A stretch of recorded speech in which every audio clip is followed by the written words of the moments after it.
of the museum. This is called the Nature Research Center. And the whole idea here is to kind of demystify the process of science. One of the ways is that we have these focal research laboratories that are not typically publicly accessible, but they're actually true, authentic, bona fide research facilities. This laboratory has been the kind of the genesis of a lot of really crazy, awesome discoveries. And so, for example, they last year, or maybe 2 years ago, they discovered one of the, it's like a T-Rex kind of predator. It's not a T-Rex, but it's that size.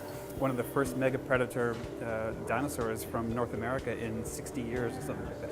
So Aaron's our chief preparator here. Fossil preparator, it's a funny term, I know. Yeah. Can you describe what's going on here? Yeah, so this guy is a new dinosaur that we have pulled out of Utah in the past few years. It's a new type of ornithopod dinosaur, so basically a duck-billed dinosaur. We only have some of it prepared so far, so hopefully this gives some context. Some of our volunteers actually pieced together a lot of this stuff. So like anything with a different number on here, this was like a box of fragments when we collected it. So got it all together. How in the world do you know where to go? That's amazing. A lot of practice. I mean, there's equivalent structures in modern animals. I mein, here's a scapula, and this is going to be a little bit different, but still a scapula is going to be like kind of a long, flat bone, same as the person, but just modified. Same thing with the vertebra. There's enough similarities you can kind of use that as a starting point, especially when you're dealing with a totally new animal. Yeah, so these guys are really cool. So this is his actual size. It's a replica, but that's how big the adult would be. And they torpor. Hibernation is actually a type of torpor. And so they can, use lower resources and they don't need as much energy. And they can go through that for days to weeks.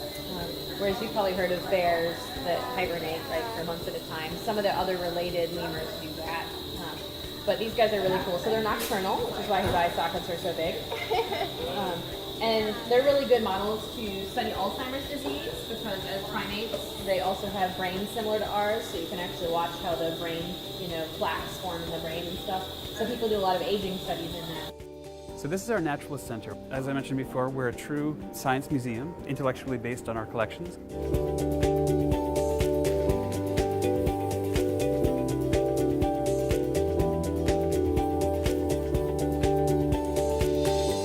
Collections are really, really important, right? So it gives us kind of a snapshot about the flora and fauna and what basically is in the environment. And so teaching collections like this are really, really important because they allow the public to kind of put their hands on things and learn about the anatomy and the morphology and those kinds of things. So this is traditionally how museums preserve stuff. What we've done is we removed all the nasty things and stuffed it with cotton. So it's perfectly clean, just a body of cotton with feathers and the skin. So those things will get beat up. You can see the feathers are starting to get worn down. Yeah. So we'll just rotate those things off and then we'll work on preparing a new one. So one of our volunteers made that. Yeah, so these are preserved a bit differently. These are the whole animal stored in ethanol, which is a type of alcohol, which will preserve them for decades. You want to check out the rattlesnake? Where's his head? Yep.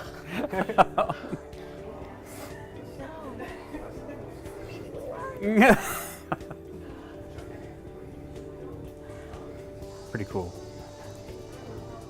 Now, do you have live animals? We do. So that's a great question. Actually, we have, a lot of people don't know this, but we actually have the largest living collection of any museum in the country. So even bigger, yeah, it is true. Even bigger than the Field Museum, the Smithsonian. We have mammals, we have birds, we have invertebrates of various kinds, a lot of fish. Thanks, guys. Question just to satisfy my curiosity. Yeah. This is not real.